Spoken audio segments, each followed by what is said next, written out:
Tudo bom? Tudo jóia? Então, vamos fazer esse vídeo aqui rapidinho, só para você fazer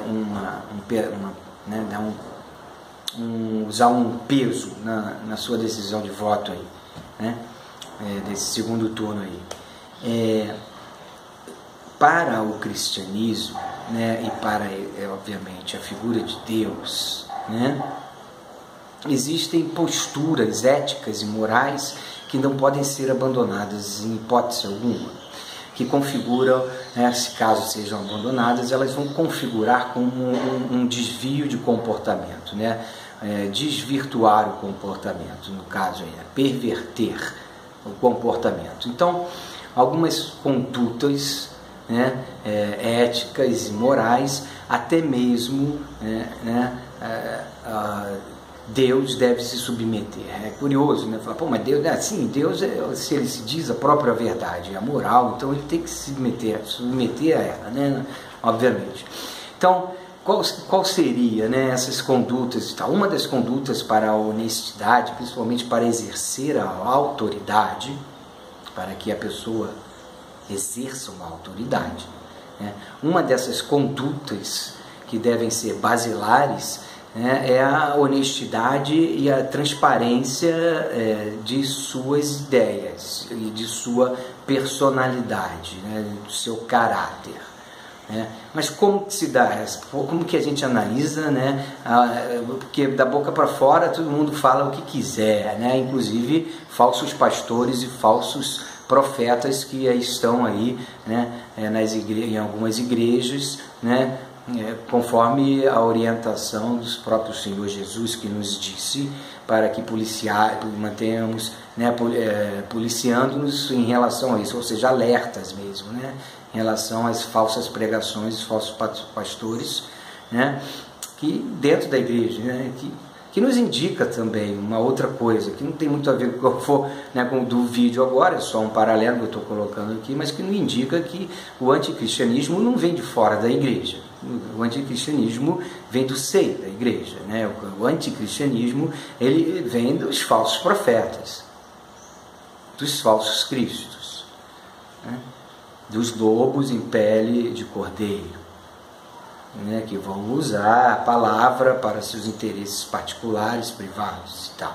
É o charlatanismo, enfim, né?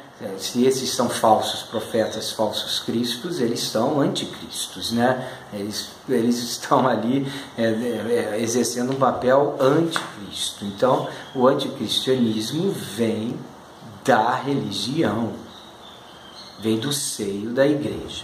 Não tem essa dicotomia, né? As pessoas pensam que o anticristianismo é do lado de fora da igreja, né? Porque dentro da igreja o anticristianismo não pode. Não, o anticristianismo Jesus deixou bem claro, né? Vem de dentro da igreja, né? Começa com as falsas pregações, as pregações de engano e, se possível, enganar até os escolhidos, né? Enganar até os escolhidos. Então isso está dentro da igreja, né? Então está no sistema religioso que o homem usa ou inventa, né? A seus interesses particulares. Beleza, temos essa colocação sobre o anticristianismo, mas vamos voltar ao assunto do vídeo. O assunto do vídeo é o debate, né? A postura honesta e transparente, né? Que qualquer ser que queira que queira pleitear, que deseje ter autoridade sobre outras pessoas, né? A postura honesta, transparente, né? Para que se submeta, né, a uma avaliação real da honestidade, não só da boca para fora, né, como a gente falou aqui, é o debate, né? É a arguição, né? É você arguir, né? Sim, você levantar a dúvida, né? E colocar à prova os argumentos, né, da outra pessoa. Não tem problema nenhum fazer isso em relação às autoridades, né? Então a gente vai recorrer, né? Não, mas como assim? Vai contra-argumentar? Assim, claro, né? A autoridade, ela está ali justamente para poder ser confrontada, né? Aquele que busca a autoridade, se quer governar, né, ele tem que se expor honestamente, de maneira transparente. Né? Qualquer ser humano deve fazer isso. Então é fundamental o debate. Aí, mas como a gente vai fundamentar, né, este critério na palavra de Deus? É só buscar na palavra de Deus. Né? Vamos lá. Né? Lá no livro de Gênesis, né? Vamos lá em Abraão, quando Abraão, né, ele tem a condenação de Sodoma e Gomorra, da cidade de Sodoma e Gomorra, e Abraão vai arguir a Deus. Ele vai fazer uma arguição até bem, vamos dizer assim, incisiva, né? Entrar firme e se posicionar numa postura de incredulidade da justiça que Deus estaria aplicando, né? Esta é uma posição de Abraão firme, uma posição de um homem, né, que acredita na justiça, né, e sobretudo não quer ver o seu Deus cometer a injustiça, né? Então aí você tem lá a passagem, né, a passagem onde Abraão faz isso, né, que ele vai lá e pergunta, né, lá em Gênesis, né, capítulo 18, tal, versículos 23, 25 tal, ele vai perguntar, né, ele vai fazer uma pergunta bem incisiva, bem incisiva, né? Ele vai perguntar: destruirá também o justo com o ímpio? Destruirá também o justo com o ímpio? Né? Isso é uma arguição tremenda, né, que Abraão faz a Deus, né? Você vai matar o justo por causa do ímpio? Por que Abraão faz esse tipo de arguição? Porque ele não teve o sentimento de que isso seria justo. Então ele traz Deus ao debate. Ele pega Deus e coloca ao debate. Então esse é um indicativo fortíssimo de que aquele que quer exercer autoridade, seja mesmo até Deus, a moral e a justiça, ele também tem que se submeter. Todos têm que se submeter a isso. Isso é transparente, isso é honesto, isto é verdadeiro. Quem não debate, esse não está abrindo o jogo, não está sendo justo, não está sendo transparente.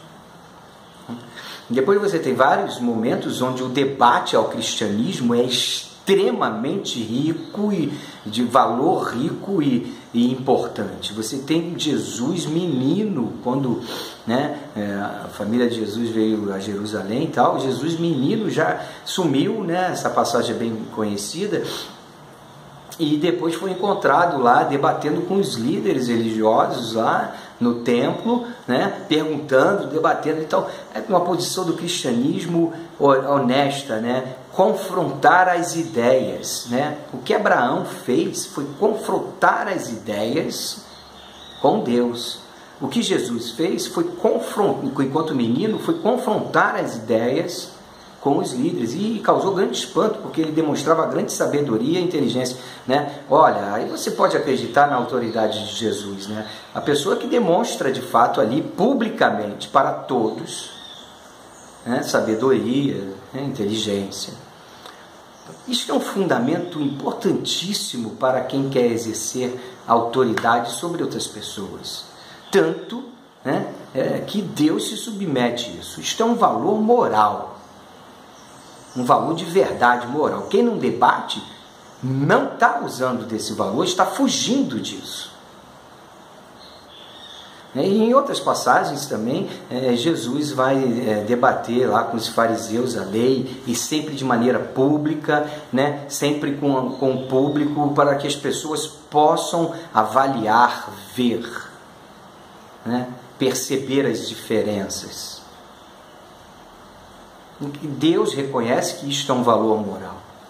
Ora, como Deus pode querer ser meu Deus, minha autoridade, né, se Ele não se transparece de maneira honesta, moral, não se submete, né, aos princípios que regulam a moral, os princípios de valores que regulam a moral, que Ele quer que eu seja honesto, verdadeiro. Então, para Deus me cobrar isso enquanto homem, Ele deve se submeter a essa situação. E foi isso, né, que Abraão fez com Jeová, e isso que Jesus fez, né, enquanto menino e depois enquanto adulto aos fariseus. Então, candidato que num debate está, de uma certa maneira, ofendendo esta cultura cristã, a cultura do Evangelho, a cultura do debate das ideias, da confrontação, né? De confrontar as ideias com outros, da exibição pública, porque Jesus, né, publicamente debatia, né, para avaliação das pessoas. Debater é fundamento do bom caráter. Debater é fundamento do bom caráter. Ok, irmãos? Então, se você está em dúvida, é cristão e está em dúvida em quem votar, não vote em candidato que foge do debate.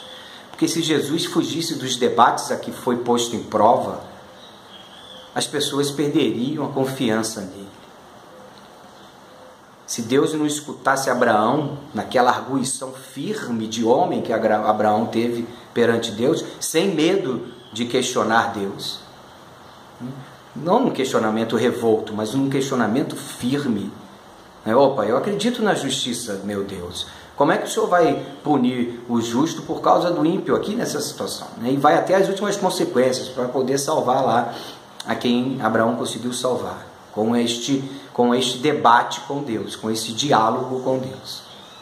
Ok? Então, critério, se acaso você não acredite que o PT é coisa do demônio, que a esquerda tem kit gay nas escolas, se você não acredita nessas baboseiras, nessas mentiras que alguns pastores andam dizendo por aí, para poder ganhar voto para o interesse que os pastores querem, usando a igreja aí nesse sentido.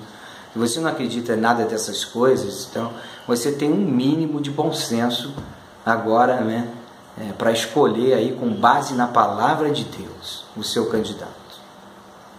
Não vote em candidato que não debate.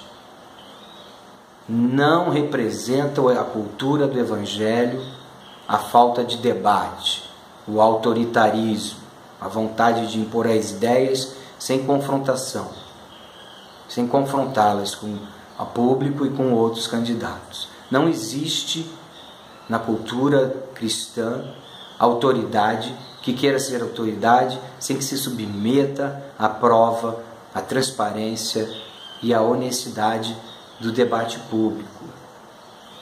Então não vote em candidato que não debate.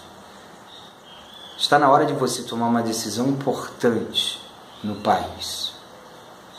Não, largue os preconceitos de lado e acredite que Deus é de fato verdade. Deus se submeteu ao debate, se submeteu ao diálogo com Abraão, submeteu Jesus ao debate, porque ele se diz a verdade. Então ele representa a moral, a verdade e a moral. Ele tem que se submeter a esta verdade. Ou você acreditaria num Deus mentiroso, num Deus que falasse, eu disse, mas não é bem assim que eu disse. Ok? Então este é o critério.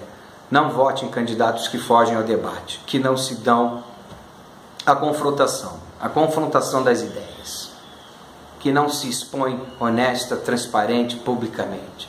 Debate é fundamento ao bom caráter, irmãos e irmãs. Ok? Fiquem com Deus. Obrigado, Senhor Jesus, por poder passar essa palavra aos irmãos. E pensem muito bem nas eleições e abandone os preconceitos Não acreditem em fake news, não acreditem em mentiras. Pesquisem. Sejam inteligentes. E cuidado com os falsos profetas que vão levantar o anticristianismo no seio da igreja. Cuidado com as pregações falsas, com interesses privados, com interesses particulares. Tá bom, gente? Não é porque alguém é pastor que tudo que ele diz é o que se deve obedecer. Conheça Jesus, de verdade. Obrigado pela atenção, com carinho, fiquem com Deus.